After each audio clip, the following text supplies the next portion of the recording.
Good morning, नमस्कार। स्वागत है आपका स्टडी IQ यूट्यूब चैनल पर। मैं वासु। हमारी चल रही थी UPSI एग्ज़ाम के लिए मैथ्स की सीरीज। इस सीरीज़ के अंदर अब तक हमने कुल मिलाकर के 11 सेट डिस्कस कर लिए हैं। आज हमारा सेट नंबर 12 है। तो आज की क्लास जो क्लास नंबर 12 है, इसके अंदर हम डिस्कस करेंगे मोस्ट इम्पोर्टेंट क्वेश्चंस को, जिनके आने के चांसेस सबसे ज़्यादा हैं। इनके PDF के लिए आप ज्वाइन कर सकते हैं वासु स्टडी IQ। अपना टेलीग्राम का चैनल है जहां पर आपको क्लासेस के लिंक मिलते हैं, PDF मिलती हैं। प्लस में ये अपना डाउट ग्रुप है जहां पर आप अपने एग्ज़ाम रिलेटेड जितने भी डाउट्स हैं और उनका कोई सॉल्यूशन नहीं मिल पा रहा है तो उनको आप यहां पर सेंड कर सकते हैं। तो चलिए फिर स्टार्ट करते हैं आज का अपने सेशन का पहला सवाल। आपके सामने इसको सोल्व करने के लिए 30 सेकेंड का टाइम है। बड़े ही बेहतरीन और शानदार क्वेश्चंस का इन्वॉल्वमेंट हमने यहाँ पर किया है।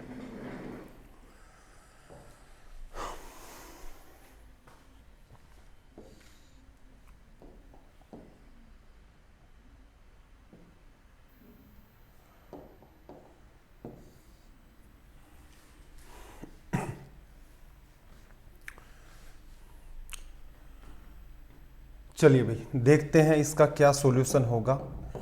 तो इस पर्टिकुलर क्वेश्चन में क्या कहा, तेल का एक डिब्बा 4/5 भरा हुआ था। मतलब आपके पास एक ऑयल टिन था और वो 4/5 पार्ट भरा था। डिब्बे में से क्या किया, 6 बोतल तेल निकाल लिया गया और 4 बोतल तेल उसके अंदर भर दिया गया। तो वह 3/4 भरा हुआ था। डिब्बे में कितने बोतल तेल आ सकता है? सभी बोतलों का आयतन समान है। पहले इसका बेसिक समझो, वो सबसे ज़्यादा ज़रूरी पार्ट है, क्योंकि अगर आपने एक बार इसका बेसिक समझ लिया, इसका मतलब इससे जुड़े हुए इस टाइप के जितने भी सवाल हैं सबको आप आसानी से कर देंगे। 4/5 का मतलब क्या है? क्या कह रहा है, एक तेल का डिब्बा 4/5 भाग भरा हुआ है। इसका मतलब ये है कि आपके डिब्बे की अगर मैं टोटल साइज 5 लीटर का हूँ तो इसका मतलब उसमें 4 लीटर पार्ट क्या है आपका भरा हुआ है। तो इसका मतलब अगर आपका डब्बा 5 लीटर का है तो उसमें 4 लीटर मात्रा भरी हुई है। फिर अगर 3/4 के बारे में यही बात समझे तो इसका मतलब क्या है कि अगर आपके डिब्बे की टोटल साइज 4 लीटर है तो ये 3 लीटर भरा हुआ है। जैसे ही आप इस बात को लिखेंगे आपके मन में तुरंत एक विचार आएगा कि ऐसा कैसे हुआ। चलो, भरा हुआ तो कितना भी हो सकता है, कितने भी लीटर भरा हुआ हो सकता है, लेकिन अगर आप गौर से देखें तो टोटल साइज स्टार्टिंग के अंदर 5 है, बाद में 4 है और एक ही डिब्बे की बात कर रहे हैं। तो एक ही डिब्बे की बात कर रहे हैं तो ये वाली जो साइज़ है ये तो इक्वल होनी चाहिए थी, लेकिन यहाँ पर आपकी इक्वल मेंटेन नहीं है। तो फिर क्या करेंगे, इसको इक्वल करेंगे। तो यही खेल है इस सवाल को सोल्व करने का। जैसे ही आप एक एक करके बातों को लिखते हैं तुरंत मन में विचार आ जाता है कि ये सवाल कैसे सोल्व होगा। तो हम क्या करें, देखो भाई, एक केस में आपके पास 4/5 पार्ट भरा हुआ है, दूसरे केस में आपका 3/4 पार्ट भरा हुआ है। नीचे वाली जो साइज है आपकी वो क्या होनी चाहिए, आपकी इक्वल। क्यों? क्योंकि ये टोटल साइज को रिप्रेजेंट करता है। क्या करें फिर, 4 और 5 का एलसीएम 20 होता है। तो ऐसा कर लें कि ऊपर नीचे यहाँ पर 4 से गुणा कर देते हैं। रेशियो पर कोई फर्क आएगा? नहीं आएगा, क्योंकि 4 से 4 कट जाएगा। ऐसे ही यहाँ पर ऊपर और नीचे 5 से मल्टीप्लाई कर देते हैं। क्या कोई फर्क पड़ेगा रेशियो पर? तो आप कहेंगे कोई फर्क नहीं पड़ेगा, 5 से 5 कैंसिल आउट कर दो। इससे लेकिन हमें एक फ़ायदा हो गया। क्या फ़ायदा हुआ यहाँ पर? हमें यहाँ पर एक फ़ायदा ये हुआ कि नीचे जो हमारी साइज़ है, पहले केस में देखो ऊपर 16 बना, नीचे 20 बना। यहाँ पर ऊपर आपके पास 15 बना और नीचे हमारा 20 बना। ये साइज़ दोनों ही केसेस में आपकी इक्वल होनी चाहिए थी और इक्वली आपकी मेंटेन हो गई। चलो, कंडीशन हमारी जस्टिफाई हो गई कि अगर हम एक ही डिब्बे के लिए बात कर रहे हैं तो साइज़ आपकी इक्वल होनी चाहिए थी दोनों ही केसेस में। अब देखो उसने क्या कहा, 6 बोतल उसने बाहर निकाल ली, 6 बोतल उसने बाहर निकाल ली और 4 बोतल वापस भर दिए। तो ओरिजिनली अगर आप देखोगे कितना डिफरेंस क्रिएट हुआ, 6 बोतल बाहर निकाले, 4 वापस डाल दिए। 2 बोतल जितना स्पेस तो बाहर रह गया ना, तो इसका मतलब डिब्बे में से 6 बोतल जितना स्पेस खाली हुआ, 4 वापस आ गई, तो 2 का स्पेस तो फिर खाली रह गया।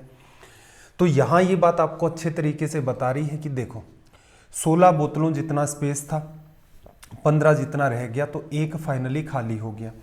एक असल में किसको बताता है? एक असल में आपका बताता है 2 बोतल्स को, क्योंकि 6 निकाले हैं, 4 डाल दिए, तो 2 तो खाली हुए हैं, तो एक 2 बोतल को बताता है। डिब्बे की साइज कितनी है? 20, इसको भी 2 से कर दोगे मल्टीप्लाई, तो 40 हमारा यहाँ से क्या बन जाएगा? रिजल्ट।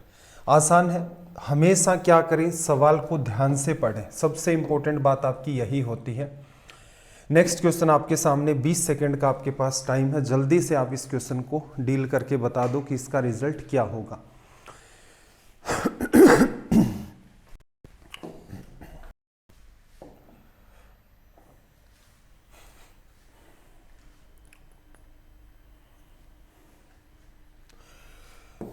देखो इस टाइप के जो क्वेश्चंस हैं उनको डील करने का हमने क्या तरीका देख रखा था कि जब भी कभी आपके पास पैरेलल लाइन के क्वेश्चंस आते हैं तो आपको कहा था कि 2 तरीके से आप सोल्व कर सकते हैं। या तो आप क्या करो, किसी लाइन की लेंथ को इंक्रीज कर दो, या फिर आपको कहा था कि किसी पर्टिकुलर पॉइंट से एक नई लाइन ड्रॉ कर दो। और नई लाइन कैसी होनी चाहिए? पैरेलल होनी चाहिए। 2 ही कॉन्सेप्ट होते हैं, इन्हीं का यूज करके आपके सवाल सोल्व हो जाते हैं। हालांकि अमूमन तो क्या होता है कि हम इंक्रीज करते हैं लेंथ को, इतने में ही हमारा सवाल सोल्व हो जाता है, लेकिन फिर भी कि सेफ साइड हम लोग लेकर के चलते हैं कि 2 ही कॉन्सेप्ट हैं पैरेलल लाइन के। या तो आप किसी पॉइंट से नई पैरेलल लाइन ड्रॉ करेंगे, या कोई पर्टिकुलर आपको साइड या लाइन दिख रही होगी उसकी लेंथ को बढ़ा देंगे। जैसे इस सवाल को आप सोल्व करना चाहें तो मैं ये मान लेता हूँ कि ये मेरी जो लेंथ है इसको मैं आगे बढ़ा देता हूँ। अब बात को थोड़ा अंडरस्टैंड करना, यहाँ क्या लॉजिक काम करेगा। जब भी कभी 2 पैरेलल लाइन को तीसरी लाइन कट करती है, जब भी कभी 2 पैरेलल लाइन को तीसरी लाइन कट करती है, तो आपका ये एंगल अगर थीटा है तो ये एंगल भी आपका थीटा हो जाता है। 3 टाइप के एंगल पढ़े थे हमने। ये आपका अल्टरनेटिव एंगल है, एकांतर कोण। एक एंगल हमने पढ़ा था करस्पॉन्डिंग एंगल, और एक एंगल हमने पढ़ा था वर्टिकली ऑपोजिट एंगल। शीर्षाभिमुख कोण, संगत कोण, एकांतर कोण। तो यहाँ पर क्या अल्टरनेट एंगल की थ्योरी वर्क कर रही है? तो आप यहाँ से कह सकते हैं अगर ये 55 डिग्री है तो इस एंगल की वैल्यू भी क्या हो जाएगी? 55 डिग्री। एक तरीका आपके पास ये है इन सवालों को सोल्व करने का कि भाई ये 55 है, ये 38 है, इसकी वैल्यू निकाल लोगे, उसको 180 में से लेस कर दोगे। यहीं पर हमने थ्योरी के अंदर एक बात और भी पढ़ी थी कि किसी भी ट्राइंगल के 2 इंटीरियर एंगल्स का सम, 2 इंटीरियर एंगल का सम तीसरे एक्सटीरियर एंगल के बराबर होता है। ये बात जब हमने पढ़ी थी तो मैंने आपको कहा था कि इससे आपकी स्पीड बढ़ जाती है। ये आपको नहीं भी आता तो भी आपका काम चल जाएगा, लेकिन अगर आपको एग्जाम के अंदर खुद की स्पीड को बूस्ट करना है तो फिर आपको ये बात सीखनी पड़ेगी। प्रूफ भी करके देखा था कि कैसे होता है। तो इसको क्या कर दें, यहाँ पर हम लोग तुरंत अप्लाई कर देते हैं। 2 इंटीरियर एंगल का सम तीसरे एक्सटीरियर के बराबर, तो फाइनली 50, 30, 80, 8, 5, 13, तो इसकी वैल्यू हमारे पास कितनी आ जाएगी? 93 डिग्री। इतना सा इसका सॉल्यूशन था। एक दूसरा तरीका देखें, ये तो कौन सा तरीका है? हमने लाइन की लेंथ को इंक्रीज किया है। दूसरा तरीका आपका ये कहता है कि आप किसी पर्टिकुलर पॉइंट से एक नई पैरेलल लाइन को ड्रॉ कर लो। ये वो पर्टिकुलर पॉइंट लेता हूं मैं, ये लाइन और ये लाइन आपस में पैरेलल है, इन्हीं के पैरेलल में एक नई लाइन मैंने ड्रॉ कर दी। अब जरा देखना गौर से, यहाँ पर वापस से वही प्रॉपर्टी, जब भी कभी 2 पैरेलल लाइन को तीसरी लाइन कट करती है, अगर ये एंगल आपका थीटा है तो इसका अल्टरनेट एंगल भी थीटा ही होगा, इसका एकांतर कोण भी थीटा ही होगा। तो इस 55 डिग्री का अल्टरनेट एंगल यहाँ पर निकलेगा, वो कितना होगा? 55 डिग्री। ऐसे ही आप कह सकते हैं कि इसका जो अल्टरनेट एंगल है, कौन से वाले का? इस एंगल का जो अल्टरनेट एंगल है वो ये वाला है, तो इसकी वैल्यू आपकी कितनी हो जाएगी? 38 डिग्री। फाइनली दोनों का आप सम करेंगे तो पूरा का पूरा एंगल ए रिप्रेजेंट कर रहा है, और इसकी वैल्यू यहाँ से क्या निकल के आ गई? 93 डिग्री। ये आपका रिजल्ट हो गया। तो छोटे छोटे पार्ट हैं जिनके ऊपर हमने बड़े ही बेहतर तरीके से काम कर रखा है, बस आपको अप्लाई करना है। एक एक सवाल के क्या है, आपको दो दो एटलीस्ट तरीके सीखने पड़ते हैं। एक तो वो तरीका होता है जो एग्जामिनर कहता है लैंग्वेज के अंदर, स्पेशली ये बात अर्थमेटिक में लागू होती है, और दूसरे होते हैं आपके ये कॉन्सेप्ट कि भाई ऐसे नहीं होगा तो मैं वैसे कर लूँगा, वैसे नहीं होगा तो मुझे ये तरीका भी आता है। ठीक है, तरीके और भी हो सकते थे, यहाँ से परपेंडिकुलर ड्रॉ कर देते तो 1 भुजा, 2 भुजा, 3 भुजा, 4 भुजा, 5 भुजा, पेंटागन बन गया आपका ये। तो इंटीरियर एंगल का सम निकालोगे 540 डिग्री आ जाएगा। खैर हमें वहां तक जाने की नीड है नहीं। चलो अगेन आपके पास एक सवाल है और आपके पास फिर से टाइम है यहाँ पर सिर्फ 20 सेकेंड का। इसकी भी हमने क्या थी, 2 अप्रोच सीखी थी, और 2 के बजाय भी आप कहोगे तो हम कह सकते हैं कि 3 अप्रोच हमने सीखी थी, और इन्हीं में हमने ये भी सीखा था कि कैसे ज्योमेट्री के अंदर एंगल्स को मेजर किया जाए। चलो सीखते हैं बात को फिर से। देखो ट्राइंगल एबीसी में बी और सी के द्विभाजक ओ पर मिलते हैं। यदि एंगल ए की वैल्यू आपको कही है इसने कि ये एंगल, इसकी वैल्यू 70 डिग्री है, तो एंगल बी ओ सी की वैल्यू क्या होगी। तो यहां पर देखो एंगल बी और एंगल सी के समद्विभाजक हैं, मतलब ये इंटीरियर एंगल बाइसेक्टर हैं आपके। एक तरीका तो क्या पढ़ा था ऐसे सवालों के लिए हमने कि जब भी कभी आपकी इंटीरियर और इंटीरियर एंगल बाइसेक्ट करते हैं तो ऐसे केसेस में आपका जो एंगल बी ओ सी है उसकी वैल्यू निकल के आती है 90 डिग्री प्लस का एंगल a/2। क्लियर है। तो इस मेथड के हिसाब से अगर आप इसका रिप्लाई करना चाहते हैं तो आप कह देंगे कि सर एंगल BOC की जो वैल्यू होगी वो होगी 90 डिग्री, और एंगल A की वैल्यू 70 डिग्री है, उसका कर देंगे हाफ, तो 35 आ जाएगा। 90 में 35 ऐड करोगे तो हमारा जो रिजल्ट है वो क्या निकल के आ जाएगा, 125 डिग्री। तरीका नंबर 1। ठीक है। चलो कोई बच्चा ये कहता है कि सर मुझे इस टाइप की चीज़ें नहीं ध्यान रहती, तो क्या करें, तो अपना कॉमन सेंस लगाओ। कॉमन सेंस आपका क्या कहेगा कि आप कुछ चीज़ें अज्यूम कर लो। जैसे इस एंगल को x अज्यूम करोगे तो ये वाला भी आपको x लेना पड़ेगा। रीज़न क्या है इसका, एंगल बाइसेक्टर है। ऐसे ही इस एंगल को अगर आप y कहोगे तो इसको भी क्या कहना पड़ेगा, आपको y कहना पड़ेगा। जब आप इस तरीके से सोल्व करेंगे तो ये आपका क्वेश्चन मार्क है। तो अंदर वाले ट्राइंगल में आप कह सकते हो x plus Y plus question mark की वैल्यू कितनी होगी भाई, 180 डिग्री लिखा जा सकता है। बड़े वाले ट्राइंगल ABC में ये 2x है, ये 2y है, और ये आपका 70 डिग्री है। तो मैं यहाँ से सीधे सीधे ये कह सकता हूँ कि 2 बार मेरे पास x है, 2 बार मेरे पास y है, और 70 डिग्री है। सबको जोड़ने के बाद मेरे पास जो वैल्यू निकल के आएगी वो कितनी आएगी, 180 डिग्री।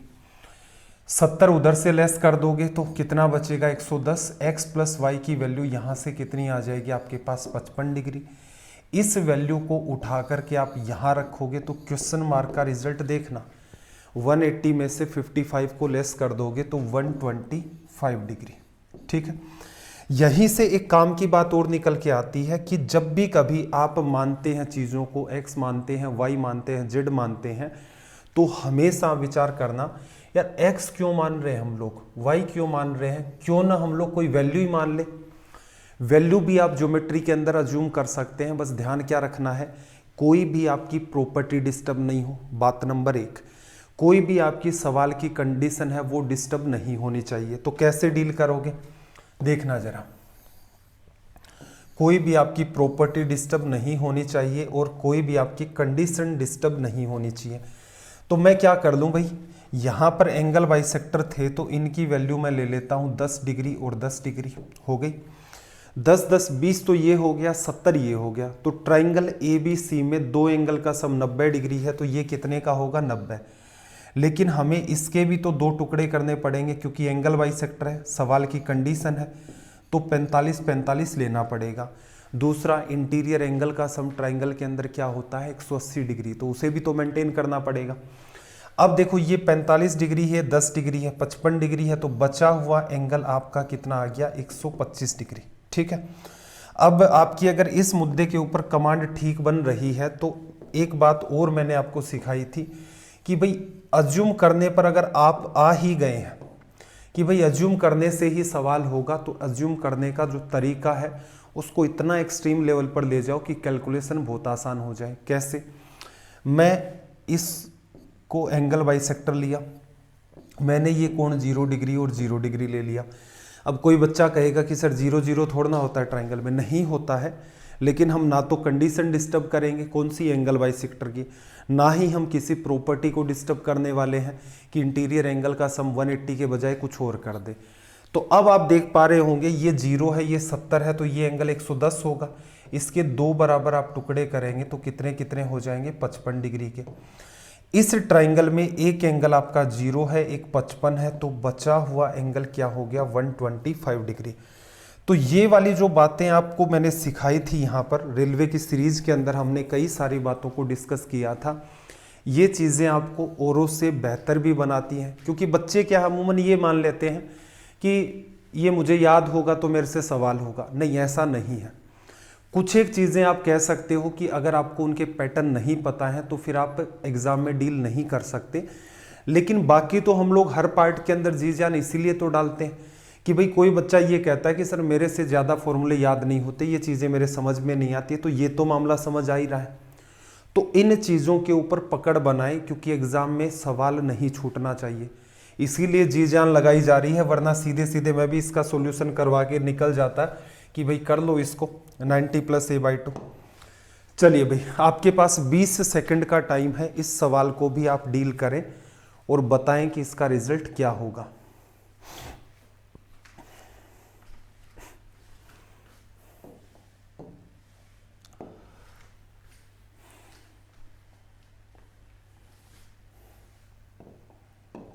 देखना, बात को अंडरस्टैंड करो।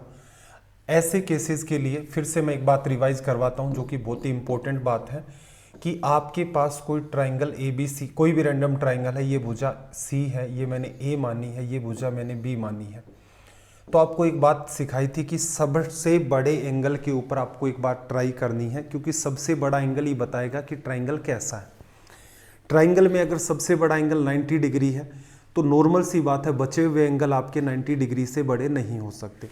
अगर दूसरा 90 होगा तो फिर क्या तीसरा 0 होगा, ट्राइंगल बन नहीं पाएगा ना प्रैक्टिकली। पीछे तो सवाल कर लिया था क्योंकि हमने प्रॉपर्टी डिस्टर्ब नहीं की, लेकिन डायग्राम भी तो बनना जरूरी है ऐसे केसेस के लिए। तो इसका मतलब सबसे बड़ा एंगल 90 डिग्री है तो बचा हुआ एंगल 90 हो नहीं सकते। सबसे बड़ा एंगल 100 डिग्री है तो बचे हुए एंगल क्या है आपके 100 से बड़े हो ही नहीं सकते। तो इसलिए हमेशा टारगेट क्या करते हैं, बड़े एंगल को। बड़े एंगल के सामने की भुजा मैंने मान ली बड़ी भुजा C है और एंगल वो थीटा है। कोसाइन रूल हमने पढ़ा था, प्रूफ करके भी देखा था कि कोस थीटा जब निकलता है तो क्या निकलेगा, A² + B² माइनस का C² अपॉन में 2AB, ये लिखा था। अब यहां पर बात को थोड़ा सा अंडरस्टैंड करना कि भाई सारा का सारा खेल, ये वैल्यू तो कैसी आएगी आपकी, पॉजिटिव आएगी।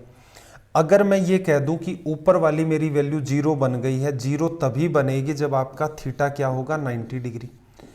कोस 90 डिग्री की वैल्यू आपकी 0 होती है, तो कोस 90 की जैसे ही आप 0 रखोगे तो इसके बराबर में 0 आ गया, तो A² + B² माइनस C² 0, तो उस केस में आपका A² + B² बराबर क्या बन जाएगा, C²। ये तो पाइथागोरस वाली थ्योरम है, हर बच्चे को ही पता है। चलो, अगर कोस थीटा की वैल्यू नेगेटिव आ गई, अगर कोस थीटा की वैल्यू नेगेटिव आ गई, नेगेटिव कब आएगी भाई, जितनी भी आप बुझाएं लोगे वो तो सारी पॉजिटिव होंगे। इसके ऊपर डिपेंड नहीं है मामला इस पर डिपेंड है कि भाई A² + B² माइनस C² क्या होगा। ऐसे केस में A² + B² माइनस C² क्या आ जाएगा, 0 से छोटा। 0 से छोटा होने का मतलब नेगेटिव। तो यहां जब आप बात को चेक करेंगे तो पाएंगे A² + B² लेस देन क्या है, C²। अब मुझे एक बात बताओ, ट्राइंगल के अंदर जो एंगल होते हैं मैक्सिमम कहां तक जाएंगे, 180 से छोटे ही रह जाएंगे सारे के सारे। रीजन क्या है कि भाई 180 से ऊपर तो बन ही नहीं पाएगा, एक एंगल 180 होगा तो बचे हुए 2 एंगल 0 0 भी नहीं हो सकते। तो आप ये कह सकते हैं कि भाई कोस थीटा की वैल्यू नेगेटिव कब आती है, जब थीटा की वैल्यू आपकी क्या हो, 90 डिग्री से बड़ी हो और 180 डिग्री से छोटी हो। अब कोई बच्चा कह सकता है कि सर ये 180 से बड़ी और 270 से छोटी में भी तो अप्लाई होता है। लेकिन ट्रायंगल में आपका एंगल 180 को क्रॉस थोड़ा ना करेगा, 180 नहीं बन पाएगा कभी भी। 179 तो कोई भी कह देगा कि सर हो सकता है कि बचे हुए दोनों एंगल आपके हाफ हाफ डिग्री के हो, वो तो संभावनाएं है। ऑल ओवर कंक्लूजन ये निकलता है कि अगर इसकी वैल्यू नेगेटिव बनती है, अगर इसकी वैल्यू नेगेटिव बनती है तो आप कह सकते हैं आपका ट्रायंगल जो है वो ऑब्ट्यूस एंगल ट्रायंगल है। सबसे बड़े एंगल की वैल्यू फिर 90 से बड़ी होगी, 180 से छोटी होगी। इसी का वैसे वर्सा कर दोगे कि ये अगर वैल्यू पॉजिटिव है, ग्रेटर देन 0 है, तो उस केस में ऑब्ट्यूट एंगल ट्रायंगल बनेगा। खैर इन बातों के ऊपर अगर आप रेगुलर ये सीरीज देख रहे हैं तो हमने पीछे भी कई बार चर्चा की है। सीधे सीधे मुद्दे की बात पर आते हैं। 4 का स्क्वायर करोगे 16, 5 का स्क्वायर करोगे 25, माइनस 6 का स्क्वायर करोगे 36। सोल्व करोगे तो 16 5 41, 41 में से ये 36 चला गया तो क्या बचा 5, 5 ग्रेटर देन 0 है। अगर ये वैल्यू पॉजिटिव निकल के आई है तो ट्रायंगल हमारा कैसा होगा, अक्यूट। ठीक है, जैसे मैं एक साइड और लेता हूँ, आपके पास होती साइड 4, 5 और 7, और इसके बारे में आपसे पूछता कि भाई ट्रायंगल का नेचर कैसा है, तो सबसे बड़ी भुजा आपकी 7 है, तो आप कहते 4 का स्क्वायर 16, 5 का स्क्वायर 25, माइनस 7 का स्क्वायर 49। 41 में से 49 लेस कर दोगे तो क्या बचेगा, माइनस का 8। अगर नेगेटिव बना इसका मतलब ये वैल्यू तो 0 से छोटी आ गई। कोस थीटा की वैल्यू नेगेटिव, नेगेटिव कब आती है, सेकंड क्वाड्रेंट में, जब थीटा की वैल्यू 90 से बड़ी हो, 180 से छोटी हो। तो ये ट्रायंगल आपका क्या बनेगा इस केस में, acute angle, sorry obtuse angle triangle. अब ये छोटे छोटे पार्ट हैं, मैं आपको इसलिए याद करवाना चाह रहा हूँ ये सारी की सारी चीज़ें कि एक बार तो आपको डिटेल में पढ़ा दिया इन सारी चीज़ों को। जब सीरीज में हम लोग इन क्वेश्चंस को डिस्कस कर रहे हैं तो वापस से वही बातें बार बार रिकॉल होंगी। तो एग्जाम हॉल में कई बच्चे क्या रट्टा मारते हैं, किस टाइप से कि A square plus B square greater than C square होगा तो ये होगा, A square plus B square less than C square होगा तो ये होगा। अब सोच के देखो, मान लो आपके दिमाग के अंदर उस एग्जाम हॉल में बैठने के बाद कंफ्यूजन आ गया कि A square plus B square greater than C square के लिए अक्यूट होगा या ऑब्ट्यूस होगा। एक बार अगर कंफ्यूजन आ गया तो इसका मतलब सवाल के सही या गलत होने के चांसेस 50-50 हो गए। तो इसलिए लॉजिक्स जो हैं, आपके जो कॉन्सेप्ट्स हैं उनको सीखिए। 2 बार 3 बार 4 बार लिख भी लेंगे तो क्या फ़र्क पड़ेगा, क्योंकि मेहनत करने वाले सिर्फ आप अकेले नहीं हैं इस रेस के अंदर, बहुत बच्चे हैं दिन रात मेहनत करते हैं। कुछ बच्चों के पास तो चलो ये कह लेते हैं कि गाइडेंस नहीं होता तो बेचारे ट्रिक के चक्कर में ट्रिक याद करते रहते हैं कि ट्रिक नंबर, ये प्रॉफिट एंड लॉस चैप्टर था, इसके अंदर ट्रिक नंबर 17 ये कहती है, ट्रिक नंबर 32 ये कहती है। अब एग्ज़ाम हॉल में ट्रिक वाला सीन ही नहीं चलता, क्योंकि अगर जिस बच्चे ने एग्ज़ाम को एक बार भी फेस कर लिया, जैसे अभी रिसेंट में रेलवे हुई थी, तो रेलवे के अंदर भी जो बच्चे बैठे हैं तो वो खुद से कॉमन सेंस लगाना कि यार सच में कहीं ट्रिक काम आई थी या जो आपने कॉमन सेंस डेवलप कर रखा था वो ट्रिक, यहाँ क्वेश्चन को सोल्व करना है तो ठीक है। आपकी एग्ज़ाम 5 महीने बाद है, 6 महीने बाद है, 10 महीने बाद है, साल भर बाद आप देंगे एग्ज़ाम, तो क्या गारंटी है कि ये रटी हुई चीज़ें आपको ध्यान रह जाएंगी, मतलब ही नहीं है। लेकिन जो आपने समझ लिया, जिस चीज़ को आप प्रूफ करके बता सकते हैं तुरंत के तुरंत, वो चाहे आपसे 5 साल बाद ही क्यों ना पूछ ले कि क्या होगा, तो आप कहेंगे भाई ऐसा होगा, ये लॉजिक है। तो हम लोग इसीलिए एनर्जी लगाते हैं यहाँ पर इन चीज़ों को लेकर के कि बच्चे सटीक गाइडेंस के अंदर काम करें और ट्रिक के चक्कर में ना पड़े। चलो भाई, आगे एक सवाल है, 20 सेकंड का टाइम है आपके पास। वैसे देखोगे तो इस सवाल को आप वर्बली निपटा दोगे, नॉर्मल सा सवाल है।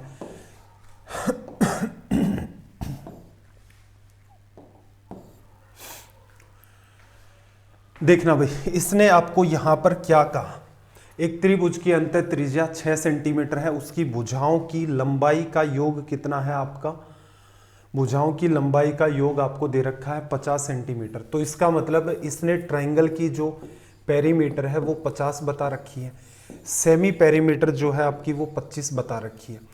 इन सेंटर जब पढ़ा जाता है उसमें एक इंपॉर्टेंट रिजल्ट होता है, स्मॉल आर इक्वल्स टू में area upon semi perimeter. Most important in centre का ये आपका रिजल्ट होता है, ये मस्ट है कि आपको पता होना चाहिए, क्योंकि ये एक गिनी चुनी कुछ प्रॉपर्टियों में से आती हैं। ये प्रॉपर्टीज पता होगा तो सीधे सीधे इसको डील कर दोगे। नहीं पता होगा तो जब हमने इसको प्रूफ किया था तो उसका लॉजिक क्या था, साइड्स पर सेंटर से परपेंडिकुलर ड्रॉ करते थे, हर परपेंडिकुलर की वैल्यू आर होती थी, एरिया 3 ट्राइंगल में डिवाइड होता था, ओरिजिनल ट्राइंगल से कंपेयर करते थे, उससे ये रिजल्ट निकल के आता था। ठीक है, वो देख लोगे तो आइडिया लग भी जाएगा। लेकिन यहां सीधे सीधे आप क्या लिखते थे, स्मॉल आर की वैल्यू 6, एरिया अपोन में सेमी पेरीमीटर की वैल्यू आपके पास 25 हो गई। यहां से एरिया की वैल्यू 25 को 6 से गुणा कर दोगे तो 150 आपका निकल के आ जाएगा रिजल्ट।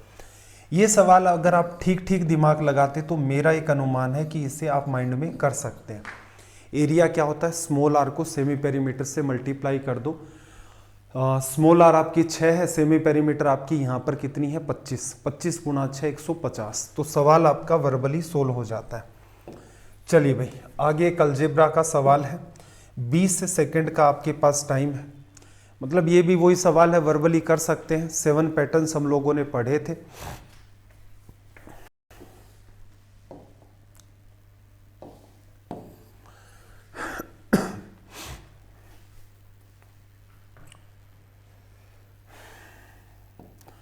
देखना भाई क्या कहा कि ये एक ऐसी वैल्यू है under root X minus 1 by root X equals 2 में 4 है, X square 1 by X square. याद करो हम लोगों ने अलजेब्रा के अंदर 7 पैटर्न पढ़े थे और इसी से जुड़ी हुई 8 वैल्यूज पढ़ी थी। इन 8 वैल्यूज को अलग अलग आप बुक में देखोगे तो कोई 5 वैल्यू लिखता है, कोई 4 लिखता है। जैसे एक्स प्लस 1 बाई एक्स की वैल्यू 2 है, -2 है, 1 माइनस 1 है। यहाँ पर कुल मिलाकर के 8 ही वैल्यू होती हैं। क्यों होती हैं इनका भी रीजन बताया था कि यही वैल्यू 8 ऐसी क्यों संभव है। तो कुल मिलाकर के 8 वैल्यूज पर काम करना है आपको। उससे पहले 7 पैटर्न बनते हैं जिनसे इस टाइप की सारी समस्याओं का समाधान होता है। कि कल को कोई कह दे कि x प्लस 1 बाई एक्स की वैल्यू आपको 2 या 3 दे दी और आपसे पूछ ले कि x की पावर 5 1 में x की पावर 5 की वैल्यू क्या होगी। तो इस टाइप की हर समस्या का समाधान था। चलो इस पर्टिकुलर सवाल के लिए अगर मैं किस चीज़ की नीड है उसकी तरफ मूव करूं तो आप पाएंगे कि हमने पढ़ा था कि भाई x माइनस 1 बाई एक्स की वैल्यू अगर आपके पास a है और आप इसका स्क्वायर करके अगली टर्म में जाएंगे तो आपका result x square 1 by X square बराबर a स्क्वायर प्लस का 2 आ जाएगा और इसे हम नाम दे देंगे क्या अपना b। ठीक है, जैसे वो वैल्यू 4 है तो 4 का स्क्वायर प्लस 2 18 बन गई, जैसे यहाँ पर 4 है ना। और आगे अगर आप इसका फिर स्क्वायर करते थे तो हमने देखा था कि ये x की पावर 4 1 अपॉन में x की पावर 4 ये क्या बनता था b स्क्वायर माइनस 2। ये काम कभी भी आपको एग्जाम हॉल में नहीं करना होता क्योंकि ये टाइम कंज्यूमिंग है। सीधे सीधे देखो जब आप इसका स्क्वायर करोगे तो आपके पास x प्लस 1 बाई एक्स बनेगा। इक्वल्स टू में क्या होगा 4 का स्क्वायर -2 इधर बनता था उधर चला जाता था प्लस का 2 16 प्लस 2 आपका 18। अब अगेन आप इसका स्क्वायर करेंगे तो x square plus 1 by X square आपका यहाँ से ये बनेगा। इसकी वैल्यू क्या लिखोगे 18 का स्क्वायर माइनस का 2 324 में से 2 चला गया तो आपका रिजल्ट 322। ये आपका यहाँ से रिजल्ट निकल के आएगा। अब काम की बातें सुनो, देखो इसके ऊपर तो आपको वैसे भी एफर्ट डालने पड़ेंगे। ये जो आपका पार्ट है इस पर आपने एफर्ट डाल लिए। एग्जाम हॉल में कभी भी ध्यान रखना लेफ्ट वाला पार्ट तो भूल के भी नहीं लिखना पड़ता। ठीक है, ये पार्ट आप एग्जाम में लिख सकते हो और बेहतर करना चाहते हो तो ये काम आपका माइंड में होना चाहिए।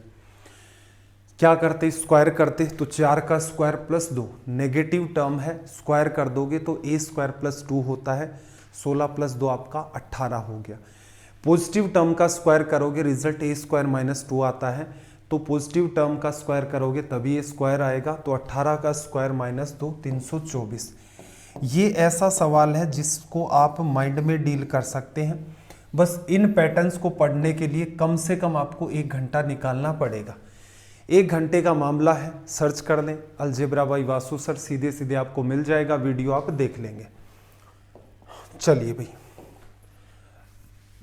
इस सवाल के लिए मैं आपको 30 सेकंड का टाइम दे रहा हूं और इस सवाल के आप लगा लेना 3 स्टार। बड़ा ही शानदार सवाल है और उससे भी शानदार सवाल है। अब बात है इस सवाल को सोल्व करने की अप्रोच। 30 सेकंड का टाइम है, जल्दी से आप इसे अटेम्प्ट करके बताओ कि भाई इसका रिजल्ट क्या होगा।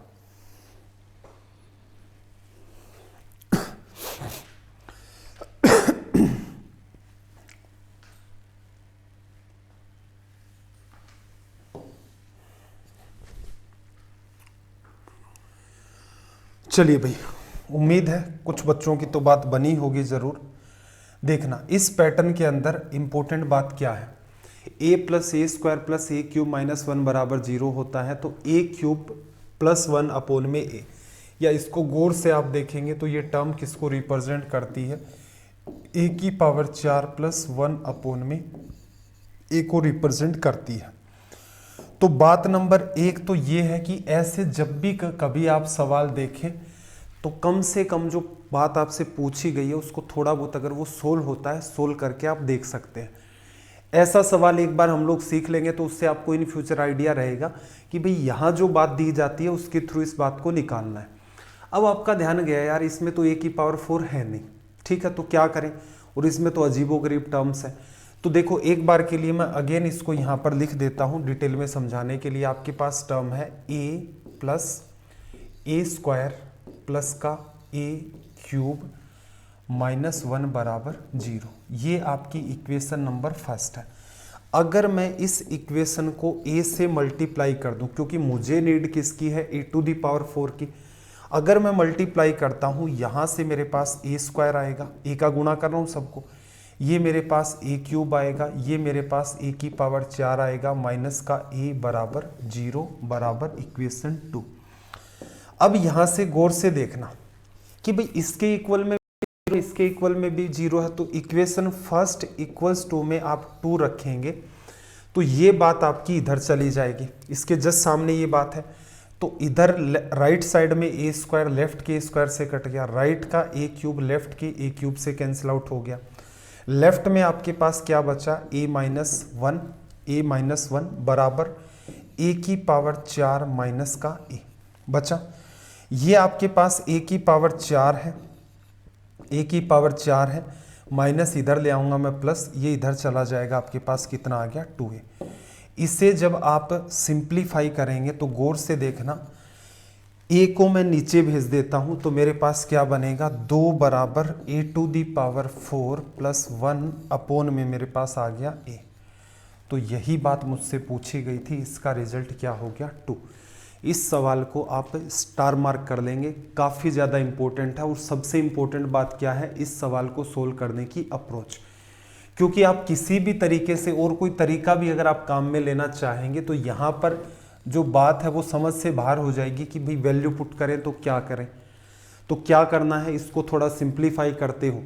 इन फ्यूचर कोई रैंडम और नई टाइप का भी सवाल आपको दिखेगा तब भी आपका दिमाग काम करेगा कि कुछ भी नहीं सोल्व हो रहा है तो जो बात पूछी गई है क्या उसे सिंप्लीफाई कर सकते हैं।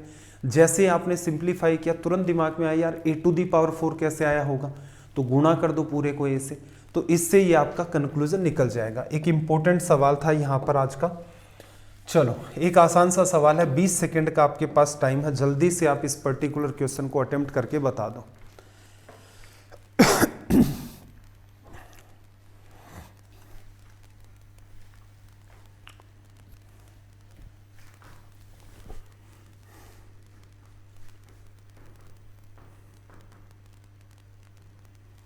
चलिए भाई, उम्मीद है आपने कर लिया होगा। क्या कहा इसने, देखना sine theta 4 cos theta sine theta into cos theta की वैल्यू क्या होगी। इस ऐसे सवालों के लिए हमने देखा था साइन अपॉन कोस लिखोगे तो आपका यहाँ पर क्या बनेगा, टेन थीटा और उसकी वैल्यू 4/1 हम लोग लिख लेंगे। फिर हमने यहाँ पर सीखा था कि भाई टेन थीटा की वैल्यू में ये परपेंडिकुलर को बताता है, ये बेस को, तो इसका सहारा लेकर हम लोग क्या करते थे, एक राइट एंगल ट्रायंगल बना लेते थे। राइट एंगल ट्रायंगल आपका बनेगा क्योंकि ट्रिग्नोमेट्री जो है वो राइट एंगल ट्रायंगल पर डिपेंड है। आपके मन में ख्याल ऐसा आ सकता है कि साइन रूल और कोसाइन रूल तो हर ट्रायंगल में लगते हैं, तो जहां हमने साइन रूल और कोसाइन रूल का प्रूफ किया था तो आपने देखा था कि असल में देखा जाए वो एक ट्रायंगल ना होकर के वो 2 राइट एंगल ट्रायंगल का कॉम्बिनेशन था। ट्रिग्नोमेट्री ये कहती है कि भाई अगर आप किसी भी identity sine cos tan cot sec cosec के साथ किसी एंगल थीटा को काम में लेते हैं तो थीटा के जो सामने वाली साइड होती है वो आपकी परपेंडिकुलर हो जाती है।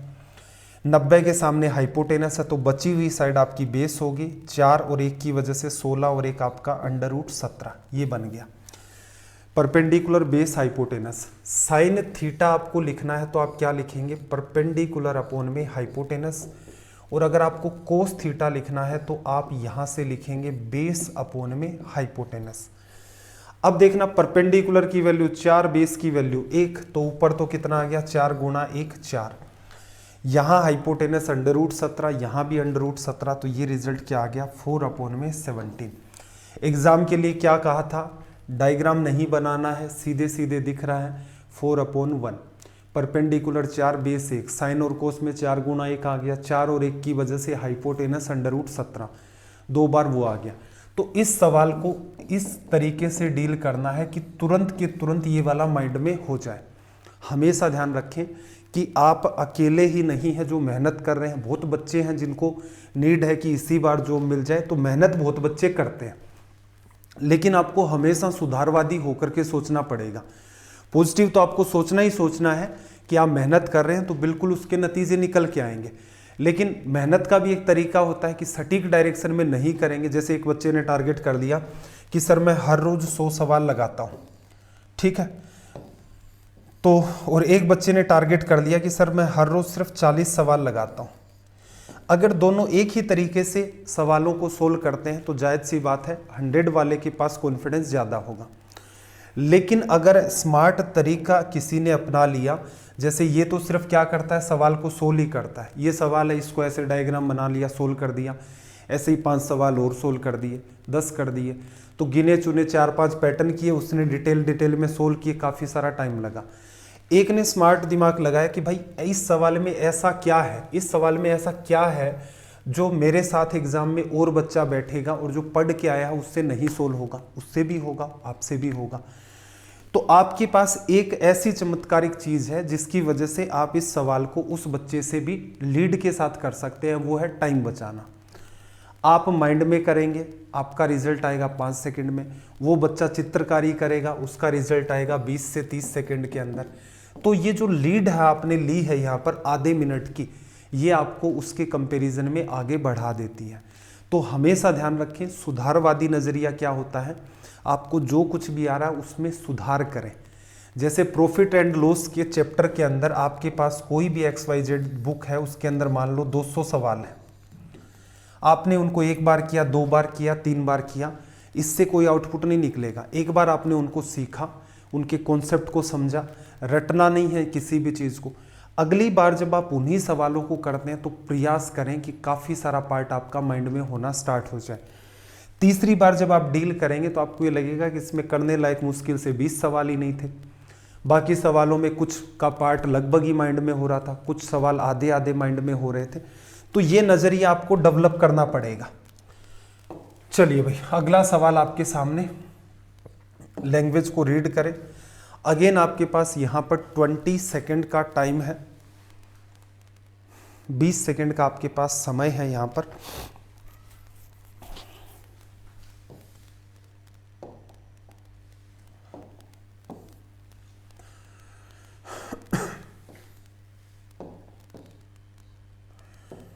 चलो भाई देखना जरा क्या कहा इसने इस पर्टिकुलर क्वेश्चन के अंदर।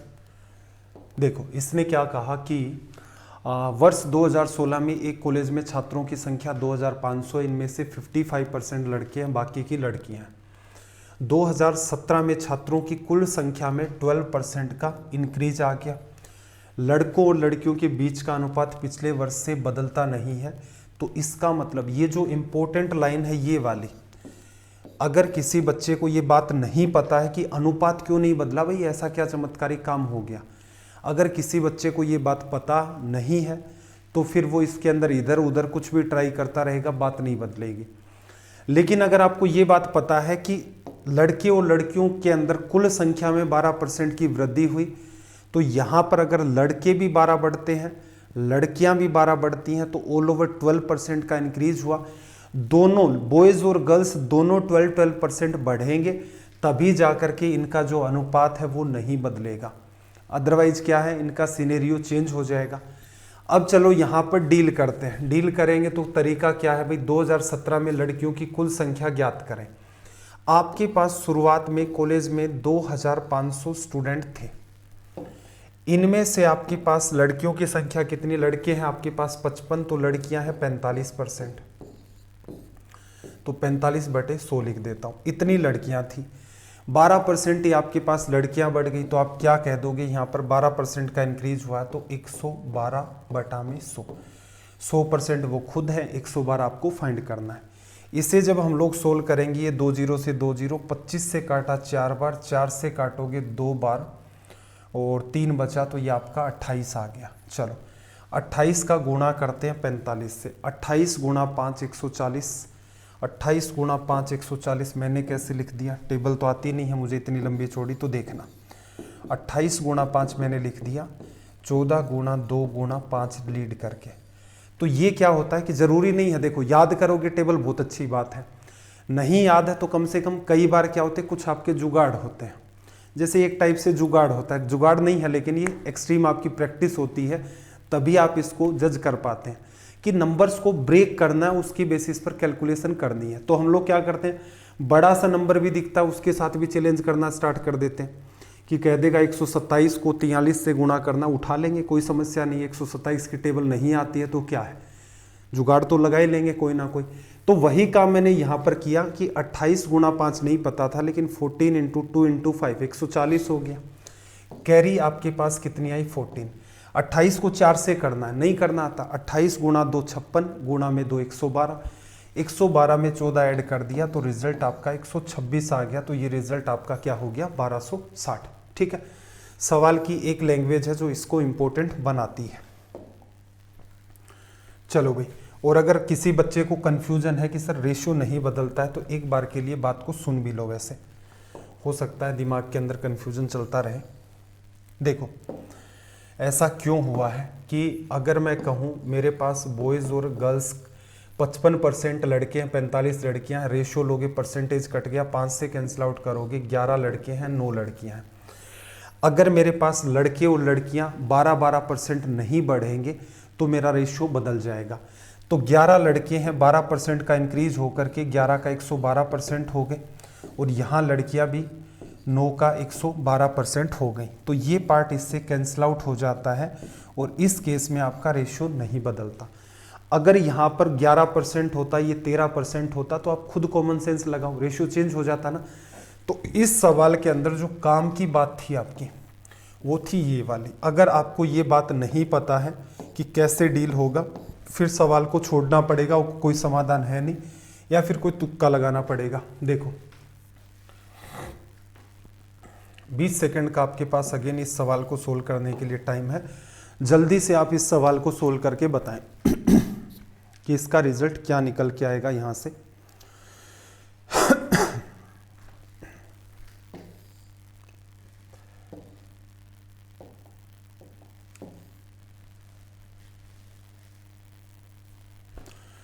चलो भाई, ध्यान से सवाल को रीड करना। क्या कहा, एक ट्रेन 3 घंटे में एक निश्चित दूरी तय करती है। टाइम कितना लगता है इसको, 3 घंटे। ट्रेन की गति 20 किलोमीटर प्रति घंटा कम की जाती है, तो उस दूरी को तय करने में 1 घंटा ज़्यादा लगता है। ठीक है, आपसे क्या कह रहा है कि तो लिए गए सामान्य समय और मूल गति 50% बढ़ा देने के बाद लिए जाने वाले समय का अंतर का पता लगाएं। देखो, अगर आपकी डिस्टेंस दोनों ही केसेस में फिक्स होती है, तो डिस्टेंस आप लिखते हो स्पीड 1 इंटू में टाइम 1, और डिस्टेंस आप दूसरे केस में स्पीड कुछ है टाइम कुछ है, तो ये लिखी जाती है। ये बहुत ही नॉर्मल सी बात है। तो स्पीड 1 और स्पीड 2 का जो रेशियो आप रिप्रेजेंट करते हैं, वो रिप्रेजेंट करते हैं T2 अपॉन में T1 के बेसिस पर लिखा जा सकता है। तो यहाँ पर आपको याद भी होगा कि हम हमेशा क्या करते हैं, स्पीड का रेशियो यहाँ पर लिखेंगे और टाइम का रेशियो यहाँ लिखेंगे, पहले वाला केस और हमारा दूसरे वाला केस। अब इसने देखो यहाँ, अगर आप चालाकी से इस बात को पकड़ पा रहे हैं तो ऑब्जर्व करना कि एक निश्चित दूरी को 3 घंटे में तय करती है और स्पीड 50% अगर बढ़ा दी जाए, 50% का मतलब होता है हमारा 1/2। तो आप कह सकते हो ओरिजिनल स्पीड अगर 2 है तो बाद में कितनी कर दी, 3। तो ओरिजिनल टाइम अगर 3 घंटे है तो बाद वाला कितना लगेगा, 2 घंटे। अब क्वेश्चन की लैंग्वेज के साथ मैच करवाना, निश्चित दूरी को 3 घंटे में तय करती है तो बाद वाले केस में 2 घंटे लगेंगे, और समय का अंतर कितना आ गया, 1 घंटे। बीच वाली जो लाइन दे रखी है उसमें उसने क्या किया, पूरा का पूरा ये प्रयास किया कि स्टूडेंट कैसे भी करके उसमें फंसे। अब अगर आपके बेसिक्स ठीक नहीं होंगे तो क्या है, आप जानबूझ करके उस चक्कर में पढ़ोगे, फिर थोड़ी देर बाद सोचोगे यार क्या सीन हो गया भाई, पकड़ में क्यों नहीं आ रही है बात। इसकी नीड ही नहीं है आपको पकड़ने की, सीधे सीधे उसने कहा कि स्पीड को 50% बढ़ा दिया जाता है, तो क्या कंक्लूजन निकलेगा। चलो भाई, सवाल एक आसान है लेकिन इंपॉर्टेंट सवाल है, ट्राई करके देखो। 30 सेकंड का आपके पास यहां पर इसको डील करने के लिए टाइम है।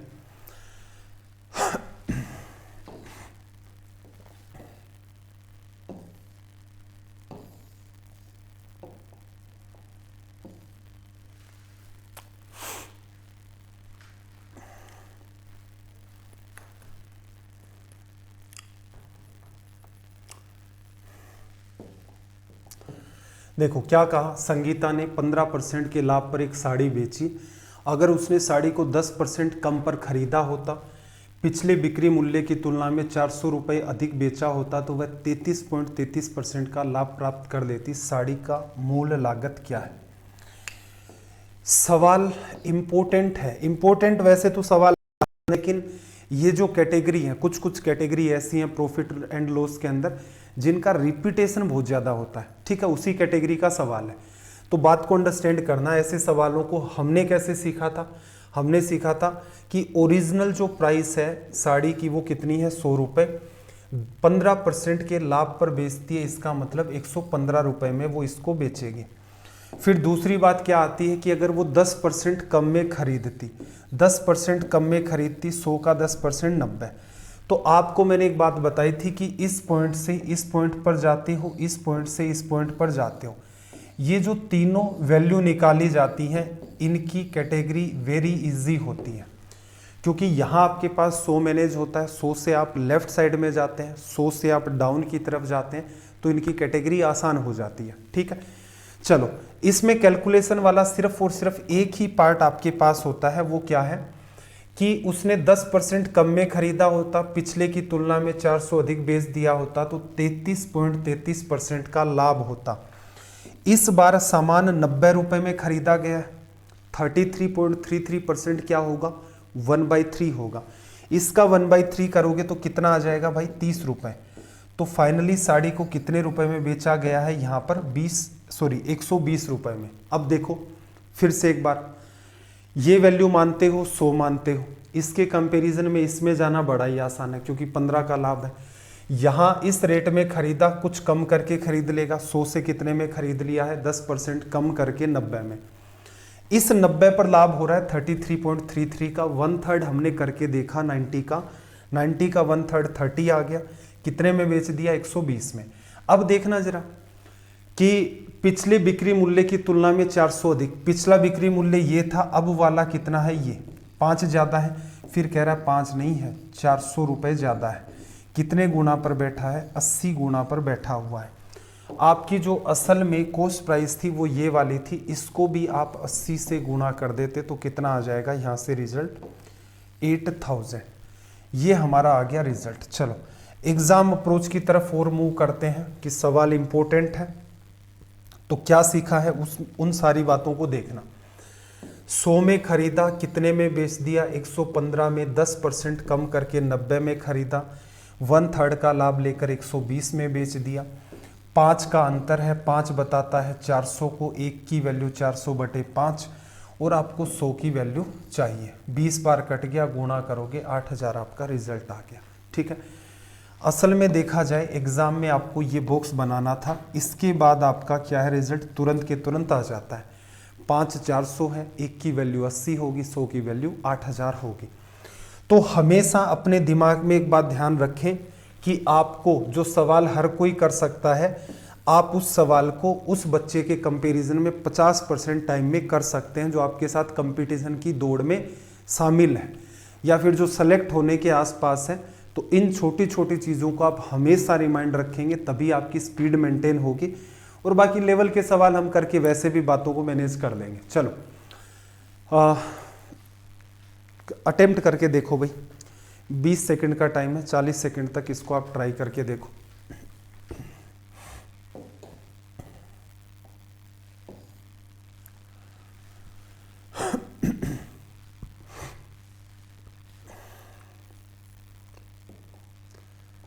देखो क्या कहा, 18 लीटर के मिश्रण में एसिड और पानी 5:1 में है। जब x लीटर पानी को मिश्रण में मिलाया जाता है तो एसिड और पानी का रेशियो 3:1 होता है। x का मान देखो, एक मेथड हमने सीखा था focus on fix, FOF method था। ये जिस बच्चे ने सीख लिया तो उसका मिक्सचर वाले जो क्वेश्चंस है उनको सोल्व करने का नज़रिया कंप्लीटली चेंज हो जाता है। ठीक ठीक दिमाग लगाएंगे, ये सवाल एक लाइन में आपके सोल्व होते हैं। ठीक है, ध्यान क्या रखना है कि आपके पास दो बर्तन होते हैं। यहाँ पर आपके पास कंटेनर फर्स्ट होता है, कंटेनर सेकंड होता है। इन दोनों के अंदर आपकी एक फिक्स क्वांटिटी होती है, क्वांटिटी परसेंटेज में नहीं, रेशियो में भी नहीं, क्वांटिटी लीटर के अंदर एक आपकी चीज़ फिक्स होती है। दोनों बर्तनों में उस चीज़ को फिक्स किया जाता है, आपका कंक्लूजन निकलता है। जैसे FOF मेथड से इस सवाल को सोल्व करें। 18 लीटर का आपका मिक्सचर है, उसमें बाहर से आपने पानी मिलाया है, तो फिक्स आपका क्या होगा यहाँ पर, FOF किस पर लगेगा, FOF लगेगा एसिड पर। कैसे, स्टार्टिंग में आपका बर्तन था, वाटर और एसिड था, बाहर से आपने इसमें पानी डाल दिया, इसका मतलब एसिड की जो क्वांटिटी है वो फिक्स रहेगी। शुरुआत में एसिड कितना था, 5:1, 6 18 को, 5 3 गुना पर बैठा है, 5 15 को। एग्जाम में ट्राई करते, 15 लीटर आपके पास एसिड था, x लीटर पानी मिला दिया, तो अब टोटल मिक्सर कितने का हो गया, 18 + x का। इसके अंदर एसिड की क्वांटिटी तो वही रहेगी क्योंकि आपने वाटर मिलाया है, 3:1 हो गया। इसका मतलब 3 एसिड है, टोटल आपका 3 और 1 कितना हो गया भाई, 4। सोल्व कर दो। ये इससे काटा आपने कितनी बार, 5 से, 5 × 4 20, 20 में से 18 लेस कर दिया, 2 = x। असल में ये वो एक लाइन है जिसकी वजह से आप FOF लगा करके इन सवालों को सोल्व कर सकते हैं। इन सवालों को सोल्व करने का मुझे अब तक का जो सबसे वाहियात तरीका लगा वो ये वाला था कि बच्चे इसको बैलेंस करते हैं। कैसे, 5:1 शुरुआत में ले लिया, बाद में क्या हो गया, 3:1 हो गया। फिर दिमाग लगाते हो कि अच्छा एसिड तो आपका समान रहेगा, तो पहले वाले समीकरण को 3 से गुणा करने पर, दूसरे वाले को 5 से गुणा करने पर 15:3 लिखते हैं। फिर यहाँ पर 15:5 लिखते हैं। 15 और 3 18, 1 को बताता है, 2 का इंक्रीज हुआ, इससे रिजल्ट निकालते हैं। ये एकदम वाहियात तरीका होता है। अगर आप ऐसे तरीके से कर रहे हैं तो आप YouTube के ऊपर जाएं, सर्च करें मिक्सचर बाय वासु सर। एक बार के लिए आपको 4 से 5 घंटे इन्वेस्ट करने होंगे इस चैप्टर के अंदर, लेकिन आपकी जो कंप्लीट अंडरस्टैंडिंग है, बिल्कुल मैं दावा कर सकता हूँ मिक्सचर को लेकर आपकी जो अंडरस्टैंडिंग है वो आपकी कंप्लीट चेंज हो जाएगी। चलिए भाई अगले क्वेश्चन की तरफ मूव करते हैं। आपके पास 20 सेकंड का क्या 15 ही सेकंड का टाइम है। बहुत ही नकली सा सवाल है। अब एग्जाम के अंदर देखो इजी मॉडरेट हर टाइप के सवाल आते हैं तो सबको शामिल करना पड़ता है।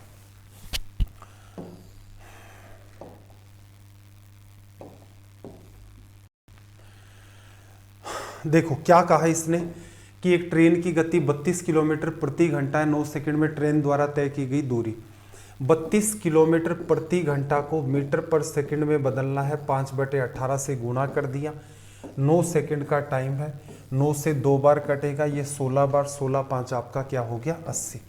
ईजी सा सवाल था, कुछ खास था नहीं इसके अंदर। चलो एक ठीक सवाल आप मान सकते हो। 20 सेकंड का आपके पास इसको सोल्व करने के लिए टाइम है।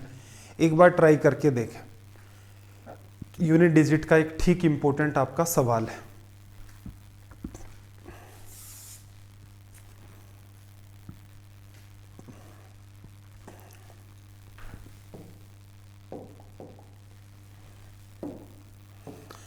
चलो भाई देखना जरा क्या कहा इसने कि 433 मेरे ख्याल से दिख रहा होगा प्रॉपर, नहीं दिख रहा है तो एक बार लिख देता हूं।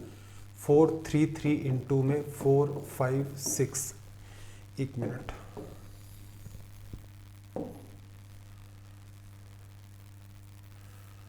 देखो आपको इसने क्या कहा, पर्टिकुलर वैल्यू आपको क्या दे दी, 433 को मल्टीप्लाई करना है 456 से, इंटू को 43n से।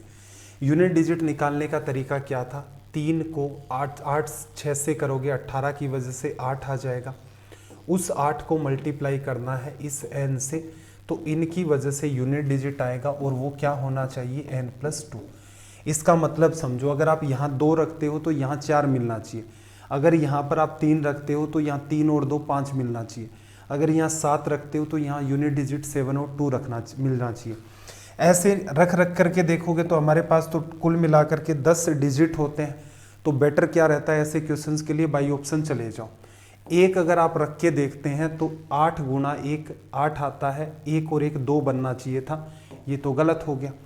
अगर आप 8 रख के चेक करेंगे यहाँ तो 8 गुना 8 64 की वजह से 4 आएगा, और 8 और 2 की वजह से 10 आना चाहिए था, नहीं बात बनी, तो ये भी आपका गलत। 3 रखते हो तो देखना 8 गुना में 3 24, और जबकि 3 और 2 आपका 5 बनना चाहिए था, ये भी आउट हो गया। अगर आप यहाँ पर 6 रखते हैं तो 8 6 48, और यहाँ 6 प्लस 2 की वजह से भी क्या आ रहा है 8। इसका मतलब ये वाली बात इसको जस्टिफाई कर रही है। तो इन सवालों में रखने को आपका मन करे ना, कोई बच्चा कहे नहीं सर मैं तो खुद ही रखूंगा, ऑप्शन की तरफ नहीं देखूंगा, तो 6वें नंबर पर आपका निकल के आएगा, आप 0 रखोगे, 1 2 3 4 5, तो बेटर क्या है इतना कर लो, ऑप्शन का सहारा ले लो, उससे आपका कंक्लूजन निकल के आ जाएगा। अब काम की बात सुनो, 2-4 सवाल और रह गए, उनको भी देख लेते हैं। यूपीएसआई की अपनी सीरीज चल रही है।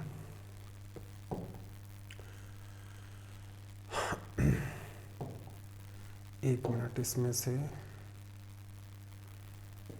इंपोर्ट नहीं हो रहा है, देखते हैं एक बार, देखो बात बनेगी अपनी।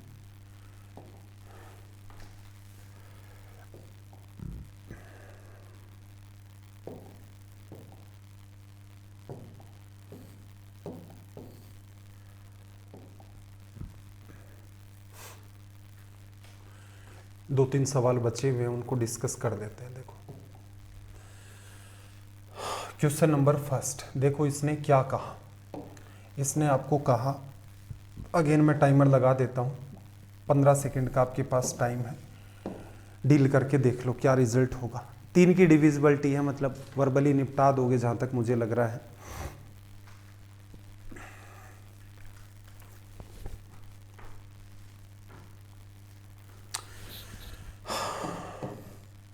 चलो देखना क्या कहा कि ये 3 से डिविजिबल है, तो स्टार के स्थान पर, तो जैसे कोई नंबर आपका ए बी सी है, अगर आपका कोई नंबर यहाँ पर ए बी सी है, अगर ये आपका 3 से डिविजिबल है, अगर ए बी सी 3 से डिविजिबल है, तो तरीका क्या है, ए प्लस बी प्लस सी आपका 3 से डिविजिबल होना चाहिए। डिविजिबिलिटी में पढ़ा था।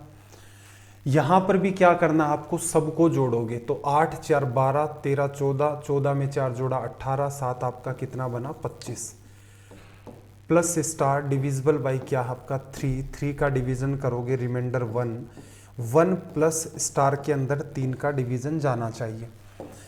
यहाँ पर क्या क्या वैल्यू रख सकते हो, स्टार की जगह आप रख सकते हो 2 रखोगे 3 बनेगा। आपका मन करे 3 और बढ़ा दो, इसके अंदर स्टार की जगह 5 रख दो, 5 और 1 6 में भी 3 का भाग जाएगा। इसमें 3 और बढ़ा दोगे तो 8 और 1 9 में भी भाग जाएगा। आपसे पूछ रहा है कि जितने भी संभावित अंक हैं उनका योग, 8 5 13 14 15 आपका रिजल्ट हो गया। इसको चेक करने का एक और भी तरीका है कि रिप्रेजेंटेशन जरूरी नहीं है कि इसी टाइप से आप करेंगे तो आपका यहाँ से काम चलेगा। आप चाहते तो सीधे सीधे क्या कह सकते थे कि 8 और 4 12 में भाग जा रहा है, 4 और 2 6 में जा रहा है, 7 में भाग दिया, एक बार गया, सॉरी एक रिमाइंडर आ गया, इसमें 3 का भाग लगेगा। कब लगेगा, अलग अलग वैल्यू रखते जाओ, यहाँ 2 रखोगे 3 बन जाएगा, 3 और बढ़ाते जाओ, 5 और 6 बन गया, फिर 3 बढ़ा दोगे 8, तो ये 9 बन गया। 8 2 10 5 15 आपका रिजल्ट आ गया। ठीक है, तो रिप्रेजेंट करने के आपके डिफरेंट तरीके होते हैं। ये एक इम्पोर्टेंट सवाल है, इसके आप लगा लेना स्टार। 20 सेकंड का आपके पास टाइम है, स्टार लगा लेना भाई इस सवाल के। इम्पोर्टेंट क्वेश्चन है ये हमारा।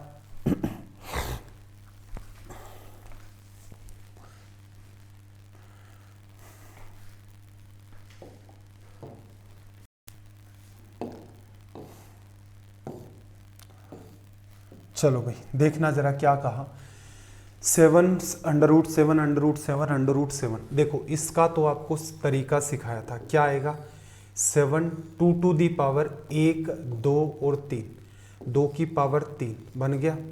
तो ये क्या आ गया 7, और यहाँ पर 2 की पावर 3 8, ऊपर वाली वैल्यू जो थी इससे 1 कम थी, तो क्या लिखा जाएगा 7। तरीका बताया था, इसको सोल्व कर करके बताई थी एक एक बात। तो आपको क्या करना पड़ेगा, सर्ड्स एंड इंडिसेस का जो चैप्टर है उसको देख लेना, एग्जाम के हिसाब से इंपॉर्टेंट है। कि कोई बच्चा ये कहे कि सर सवाल सीधे नहीं समझ में आते, समाधान है भाई, surds and indices by Vasu sir search करना और वहां पर आपको मिल जाएगा इसका तरीका। तो यहां से देखो आप एग्जाम में कैसे डील करेंगे तो थोड़ा सा ध्यान रखना है। अब तक आपने जो सवाल देखे हैं उनमें इसी बात का रिजल्ट पूछता है, लेकिन इसके मल्टीप्लाई में क्या है 7, तो 7 की पावर 1 इंटू 7 की पावर 1 2 3, 2 की पावर 3 8, 8 में से 1 कम कर दिया 7।